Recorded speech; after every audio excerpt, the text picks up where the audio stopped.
When Bruce Lee was asked how good he was in martial arts by an interviewer, Bruce Lee responded by saying, "If I told you that I was good, some might perceive it as being arrogant. But if I told you that I wasn't that good, you would know that I'm lying to you." And I paraphrase, but I'm right there in the ballpark of what he actually said. So this is indicative of a martial arts master, a phenom that was very, very humble. Because most martial artists during his time were not as humble as Bruce Lee was. Most of them were very arrogant, and they wore that on their sleeve. Everyone across the board. Now, this can be attributed to the fact of Bruce Lee's upbringing, coming up under his father's guidance and his mother from China and so forth, his culture.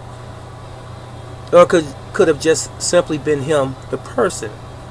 Whatever it was, even though he understood how good he was in the martial arts, how proficient he was, and how much he actually believed in himself and what he was doing because of the time and the work that he put in, he still offered that as a response. He didn't say, "Oh, I was the heavyweight, middleweight, or lightweight champion of anything."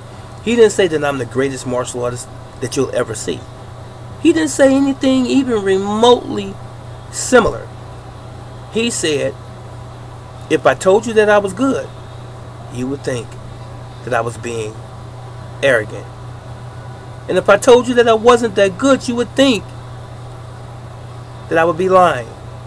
So basically, it was something to think about. Everyone should have understood what his point was. We all knew how good Bruce Lee was. And it goes without saying, because his body of work is really sufficient. Now again, before I close, I want to say this. Bruce Lee was indeed a very humble man and very serious about his craft at the same time. This is Brother Teacher. What is your viewpoint?